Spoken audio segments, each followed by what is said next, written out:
11वें episode की शुरुआत में पांजी नोटिस करती है कि कोई उन्हें अप्रोच कर रहा है और ये कोई और नहीं दी लेजेंडरी नेमेकियन नेवा थे। तो सभी अपने शिप से बाहर आते हैं उन्हें देखने के लिए। अभी किसी को नहीं पता कि वो नेवा है। गोकू उनसे जाके पूछता है कि आप भी एक नेमेकियन हो, है ना, और क्या आप यहीं पर रहते हो? पर तभी उनकी नजर पड़ती है ग्लोरियो के बैग में और वो देखते ही बता देते हैं कि ये कुछ और नहीं ड्रैगन बॉल है। वो 2 सेकंड के लिए सीरियस होते हैं और बाद में पागलों की तरह हरकतें करने लग जाते हैं। सब हैरान थे कि अचानक से इन्हें हो क्या गया। अभी तक तो सब सही चल रहा था। तभी वेजिटा बोलता है कि ये बुढ़ा सटिया चुका है तो उसे छोड़ो और चलो तामागामी के पास। पर तभी उनके बीच में से पिकोलो आके बोलता है कि अपना नाटक बंद करो, मैं जानता हूँ तुम ही हो द लेजेंडरी नेमेकियन नेवा। नेवा उसे देखते ही बोलता है कि तुम एक वॉरियर नेमेकियन हो, ये तो बड़े रेयर होते हैं। फिर वो बोलते हैं कि तुम्हें देख के मुझे कतात्सा की याद आ गई। पर तब पिकोलो बताते हैं कि वो मैं नहीं, वो मेरे फादर थे। पर ये चीज गलत थी क्योंकि हम जानते हैं कि वो उसके फादर नहीं, वो उसके ग्रैंडफादर थे। शायद सबटाइटल में कुछ मिस्टेक हुई होगी। तब वो पूछते हैं कि फिर तुम्हारा नाम क्या है? तब वो बताता है कि मेरा नाम है पिकोलो। इसे देख के नेवा बोलते हैं कि ये तो बड़ा ही अजीब सा नाम है, पर आखिर तुम इधर करने आए क्या हो? तब पिकोलो जवाब देता है कि सच में मुझे बताने की जरूरत है? क्या तुम देख नहीं सकते कि तुम्हारी लापरवाही की वजह से क्या हुआ? तुम उस सुप्रीम डीमन किंग के साथ अर्थ पे आए और हमारी ड्रैगन बॉल का यूज करके हमें ही बच्चा बना दिया। तभी वेजिटा और गोकू दोनों चौंक जाते हैं और वो बोलते हैं कि तुम वही नेमेकियन हो जिनने हमें बच्चा बनाया था। तब पिकोलो उससे फिर से पूछता है कि आखिर तुमने हमें बच्चा बनाया क्यों? क्या मिला आखिर तुम्हें ये करके? तब वो बताता है कि मेरा इसमें कोई हाथ नहीं है, ऐसा मैंने गोमा के रिक्वेस्ट पे करा था क्योंकि वो डरा हुआ था कि तुम और तुम्हारे दोस्त डीमन वर्ल्ड पे कब्जा कर लेंगे, इसीलिए उसने तुम्हें बच्चा बना दिया ताकि तुम्हें खत्म करना आसान हो।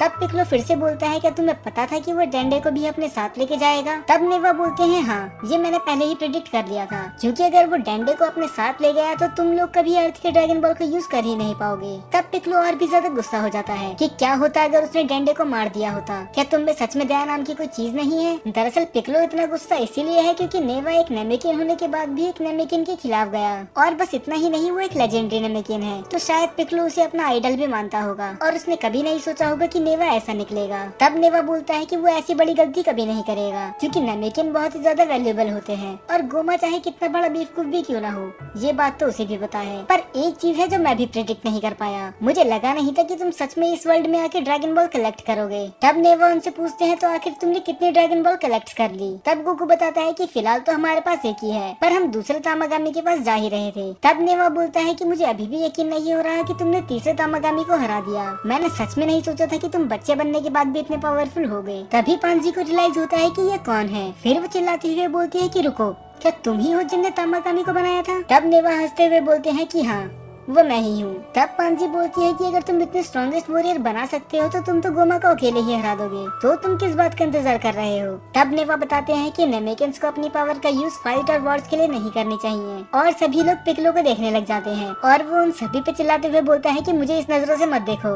ये सीन सच में बहुत ज्यादा फनी था क्योंकि पिकोलो भी एक नेमेकियन है और उसने क्या करा था ये हम सभी जानते हैं। और तभी ग्लोरियो उनके बीच में टोकते हुए बोलता है कि अब हमें यहाँ से निकलना चाहिए। गोमा को हमारी लोकेशन अब तक पता चल गई होगी, दरअसल उसे पहले से पता है क्योंकि ये सब वो देख ही रहा है, तो इसीलिए वो सब जाने लग जाते हैं। पर तभी नेवा उन्हें रोकते हुए बोलता है कि रुको, मैं भी तुम्हारे साथ चलूंगा। पर पांजी मना कर देती है। वो बोलती है कि हमारे शिप में इतनी जगह नहीं कि हम तुम्हें भी ला सके। फिर नेवा बोलते हैं कि मुझे तो तुम्हें ले जाना ही होगा, क्या तुम में से किसी को आती है नेमेकियन बोलनी? अब वो सब एक दूसरे का मुँह देखने लग जाते हैं। फिर नेवा बताते हैं कि अगर तुमने ड्रैगन बॉल कलेक्ट कर भी ली तो उसका कोई फायदा नहीं होने वाला क्योंकि उसे समन करने के लिए तुम्हें नेमेकियन लैंग्वेज का यूज करना होगा। तब बुल्मा को याद आता है कि ठीक पोरोंगा की तरह। तब गोकू पिकोलो से बोलता है कि तुम्हें नेमेकियन नहीं आती, मेरा नेमेकियन और उनके लोगों से कोई लेना देना नहीं है। तब गोकू बोलता है फिर तो बहस करने का मतलब बनता ही नहीं है, नेवा भी हमारे साथ चलेंगे। अब बाकी लोग भी बहस नहीं करते क्योंकि अब मना करने का कोई फायदा था नहीं। फिर दूसरी तरफ हमें दिखाया जाता है सीन अरिंस का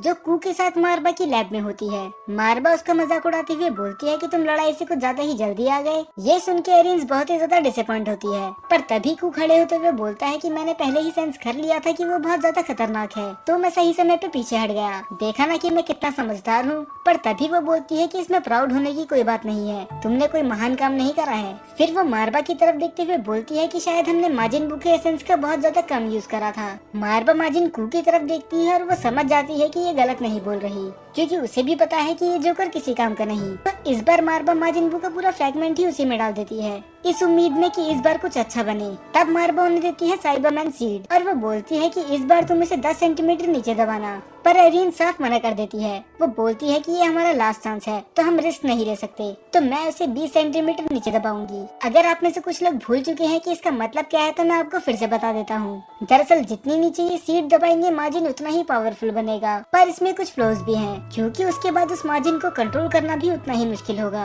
फिर मारबा बोलती है कि तुम जानती हो ना कि ऐसा करने के बाद वो काबू से बाहर भी निकल सकता है। तब कू बीच में आते हुए प्राउडली बोलता है कि अगर ऐसा हुआ भी तो मैं हूँ ना संभालने के लिए, तो तुम उसकी चिंता मत करो।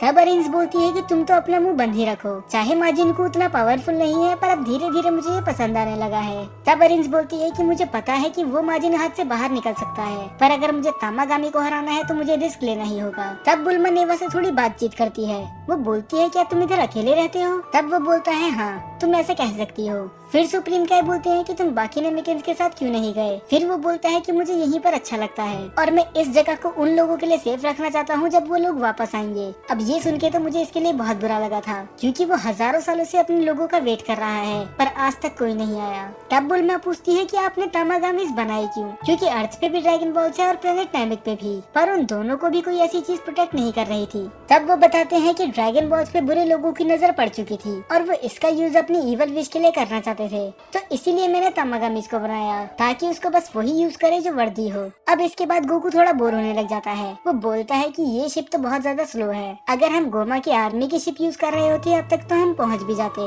अब ये मानो हाइबिस के दिल पे लग चुकी थी, क्योंकि गोकू ने उसकी शिप की बेइज्जती कर दी और वो बोलता है कि मैंने तुम्हें राइड दे दी, इसमें ही खुश हो जाओ, कम से कम तुम्हारे पास अब एक शिप तो है। पर तभी वेजिटा बीच में बोलता है कि मुझे एक बात क्लियर करने दो कि उस तामागामी से बस मैं ही लड़ूंगा। तब गोकू बोलता है कि ये तो गलत बात है, मुझे उससे लड़ना है। पर तभी वेजिटा बोलता है कि इसमें कोई गलत बात नहीं है, तुम एक तामागामी से पहले ही लड़ चुके हो, तो चुपचाप अपना मुंह बंद रखो क्योंकि उससे अब मुझे लड़ना है। तभी गोकू नेवा से पूछता है कि डिफरेंट लोग भी तामागामी से लड़ सकते हैं, और नेवा बोलते हैं हाँ, इससे फर्क नहीं पड़ता अगर वो मैच 1-on-1 है तो। अगर कई लोगों को ये चीज समझ में नहीं आई तो गोकू का पूछने का मतलब ये था कि क्या ड्रैगन बॉल कलेक्ट करने के लिए सभी तामागामी को किसी एक फाइटर को ही हराना होगा, या फिर ये चीज 3 अलग अलग फाइटर भी कर सकते हैं। और इसका आंसर था कि तामागामी से कोई भी लड़ सकता है, हमें बस ड्रैगन बॉल से मतलब है, इससे नहीं कि उसे कौन लाता है। तब वेजिटा बोलता है कि फिर तय हो गया, और ये सुन के गोकू बिल्कुल भी खुश नहीं था। ये सुन के नेवा थोड़ा हैरान होता है, क्योंकि डीमन वर्ल्ड में तो लोग तामागामी के नाम से भी कांपते हैं, और ये दोनों बस इस बात के लड़ रहे हैं कि तामागामी से कौन लड़ेगा। तब सुप्रीम का उन्हें समझाते हैं कि ये दोनों ऐसे ही हैं, इन्हें फाइट करना बहुत ज्यादा पसंद है। और दूसरी तरफ हमें दिखाया जाता है कि न्यू मार्जिन बनने की तैयारी हो चुकी थी। वो फिर से वो सब चीजें रिपीट करते हैं। अरिन्स अपना सलाइवा उस पॉट में डालती है और एक बहुत ही बड़ा धमाका होता है। उसके बाद कू स्केल से नापता है कि ये सच में 20 सेंटीमीटर है भी या नहीं, क्योंकि 1 इंच भी ऊपर नीचे नहीं होना चाहिए। पर वो डालने से पहले उस सीड को बहुत देर तक देखता है और वो बोलता है कि अगर लॉजिकली देखा जाए तो ये तो फिर मेरा छोटा भाई होगा ना। फिर वो बोलती है कि अगर तुम इस लॉजिक से देखो तो हाँ, वो तुम्हारा छोटा भाई होगा। और ये सुन के वो बहुत ज्यादा खुश हो जाता है। वो बोलता है कि मुझे बचपन से ही एक छोटा भाई चाहिए था, हालांकि अभी ये खुद 1 घंटे पहले पैदा हुआ है। अब इसके बाद वो सीड को उसके अंदर डाल देते हैं और उसके ऊपर से पानी डाल देते हैं। अब होने वाला था जन्म एक नई मार्जिन का। वो उससे पूछती है कि आखिर इसका नाम क्या होगा, और वो बताती है इसका नाम है मार्जिन डू। और वो बनने के बाद इतनी तेज से चिल्लाता है कि अरिन्स और मारबा दोनों ही डर जाते हैं। और वो पहली चीज बोलता क्या है कि मुझे चॉकलेट चाहिए। अरिन्स मारबा की तरफ देखती है। वो बोलती है कि तुम्हारे पास कुछ चॉकलेट्स हैं, पर वो मना कर देती है क्योंकि उसके पास नहीं होती। पर तभी सिचुएशन संभालने के लिए आता है हमारा हीरो कू।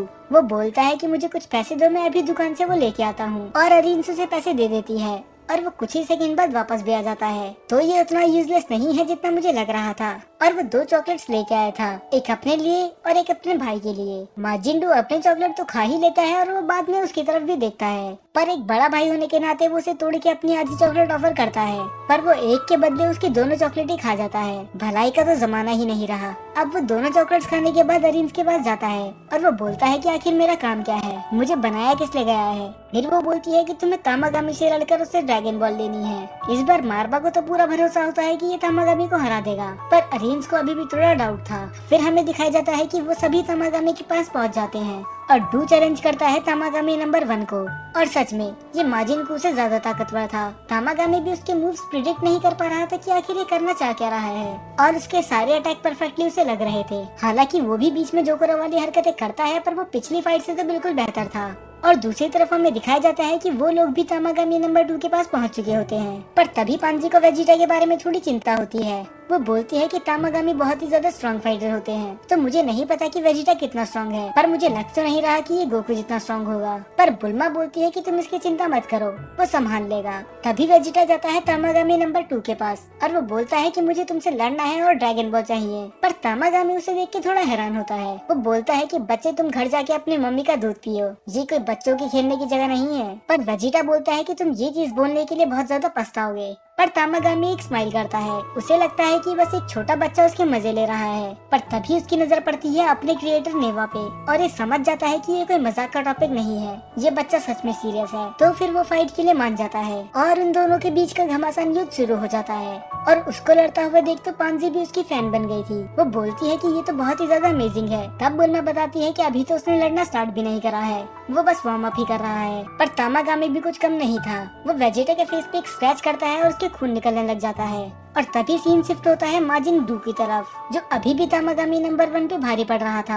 ये बस दिखने में ही बेवकूफ था, पर इसकी फाइटिंग स्किल सच में बहुत ज्यादा अच्छी थी। फिर हमें फिर से वेजिटा का सीन दिखाया जाता है और अब तामागामी उस पे भारी पड़ रहा था, जहाँ तक कि इतना वो उसे समुद्र में धकेल देता है। और वेजिटा की किस्मत इतनी खराब थी कि वहीं पर क्रैकन भी आ जाता है। एक से लड़ना मुश्किल हो रहा था, यहाँ पर दूसरा भी आ गया। पर वेजिटा अपनी पूरी एनर्जी लगा के किसी तरह वहाँ से बाहर आ ही जाता है। अभी सारा ध्यान वेजिटा का क्रैकन की तरफ था, तो वो नोटिस नहीं करता कि उसके सामने तामागामी है और वो एक हिट में ही उसे नीचे गिरा देता है और वेजिटा गिरता है सीधा क्रैकन के मुंह में। तो क्या सच में ये वेजिटा का अंत है? हालांकि ये तो हम सभी को पता है कि वो इससे मरने नहीं वाला, पर वो उससे बचेगा कैसे, ये सब हमें देखने के लिए मिलेगा अगले एपिसोड में।